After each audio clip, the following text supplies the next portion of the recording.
it do? It's Ray. Our journey of blessings, and we are here to do a TTC update. So the last update we gave you guys, or the introduction, we told you we had went to RMA to have our HSG test done.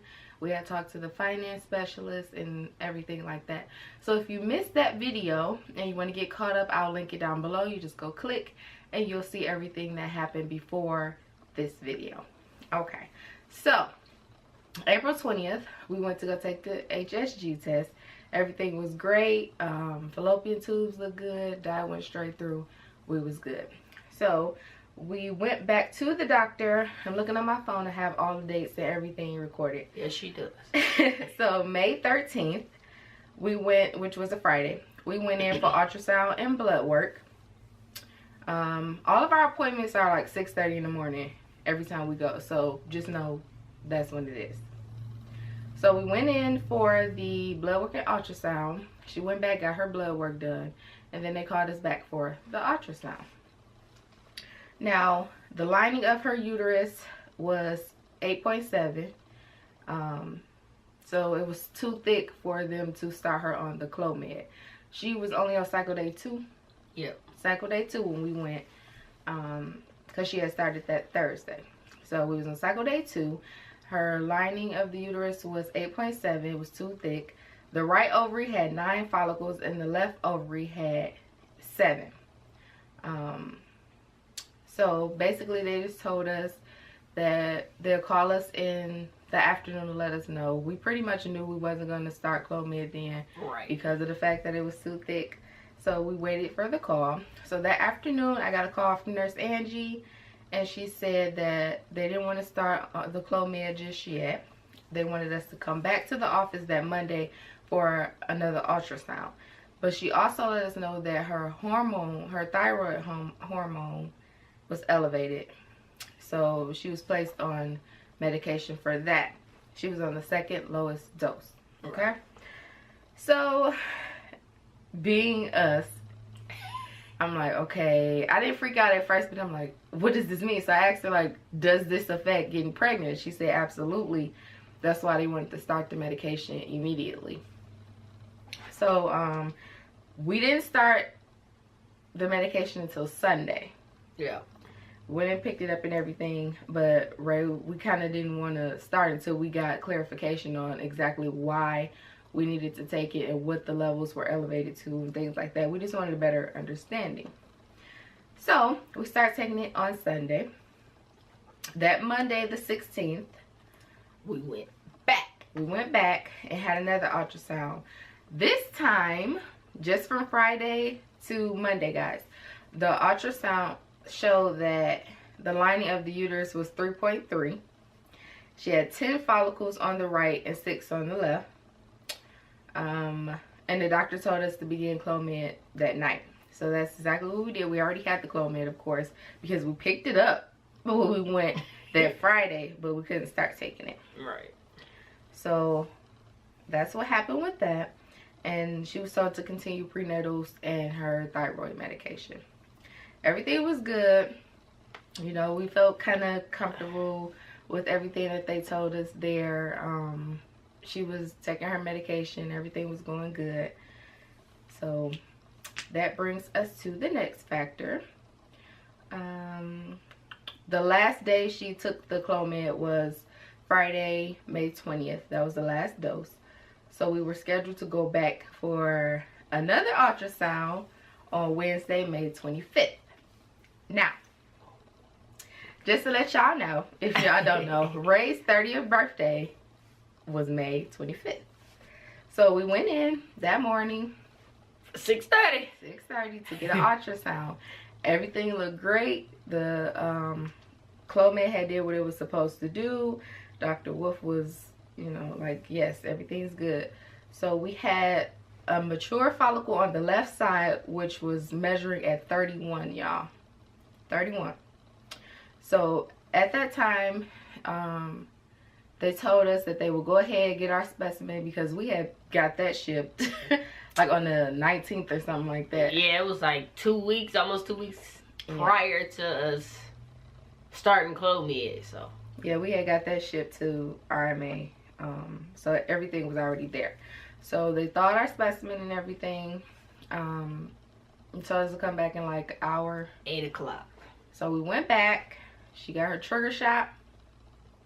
It's like, no. It didn't hurt you. She got her trigger shot, and then we did insemination number 1. So insemination number 1, our donor had 9 million sperm. And, you know, we do have footage from the IUI that I'll either insert in this video, or I'll make just like a insemination video or something like that, because we recorded. But yeah, so we went in and did that insemination, and they told us to come back the next morning. The next morning we went in, boom, no ultrasound, nothing. They just went on ahead, did the insemination, and gave us post insemination instructions. Right. Okay, so I'm gonna leave you there because that begins the 2-week wait. Well, so I'm just gonna there. I'm gonna let Ray now explain to you. If you're new and you haven't watched the previous video, Ray is the one that's carrying this time, okay? And I'll carry the second time. So we are trying to conceive baby number 1. Now, I'll let her go ahead and let you guys know what she was feeling, everything, you know, when she was taking the Clomid or whatever, and up until now. Well, before we even went back to the doctor on May 22nd, I was having hot flashes. I was taking the meds and feeling a difference in my breast. Like, I think it was from the prolactin that I'm taking now. We skipped that. We didn't tell them that part. Yeah. When did they call you to tell you had to take medication for that? I don't remember.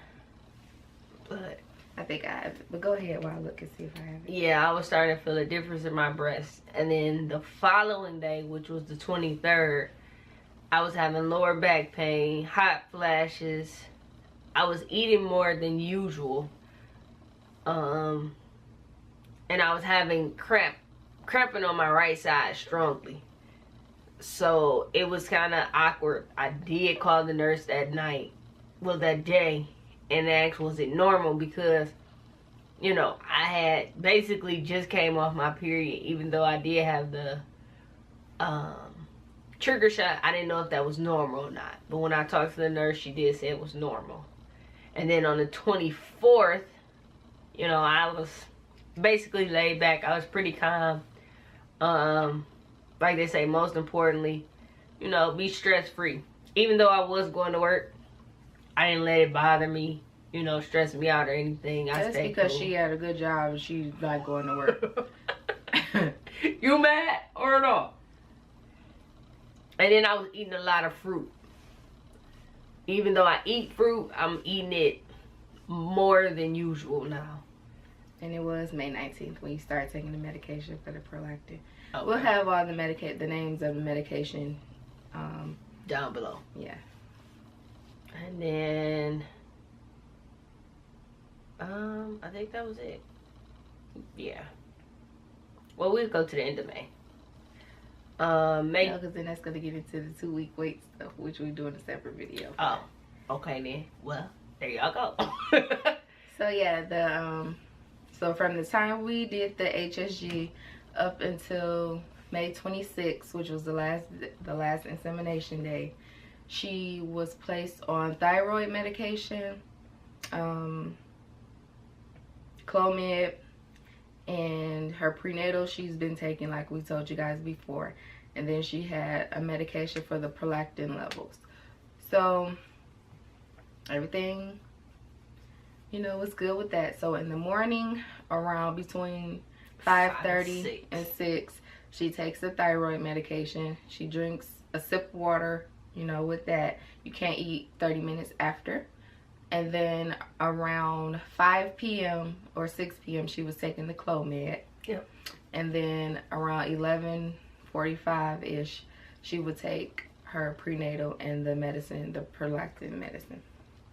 Okay, so now we are down to just taking the one in the morning and the 2 at night. She doesn't have to take the Clomid, of course. We're already done with that. So the way we have been feeling, we've been feeling pretty good the entire time. So the 2-week wait began, and we will do a separate video on that, just to let you guys know how we felt, any symptoms, anything I seen different in her, anything that she seen different in me. You know, just things like that. So we just want to come and give you guys an update.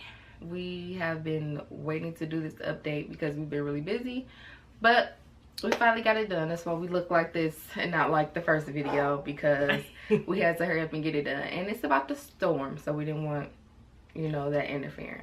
Right. But baby dust to all of you. Send baby dust our way. We're super excited. Anything else you want to say? Nope. So stay tuned for the next TTT video, which will be our 2-week wait. Thumbs up. Thumbs up. Make sure you subscribe, share our videos, and let us know where you are in your TTC journey so we can make sure we subscribe to you. Okay? Thank you guys so very much. Thank you for your prayers and your love, and we will see y'all in the next video. Remember, a journey with family is a blessing. Okay? Boom. Yeah. Okay. Yeah. Hit your head up. It's a habit. You ready?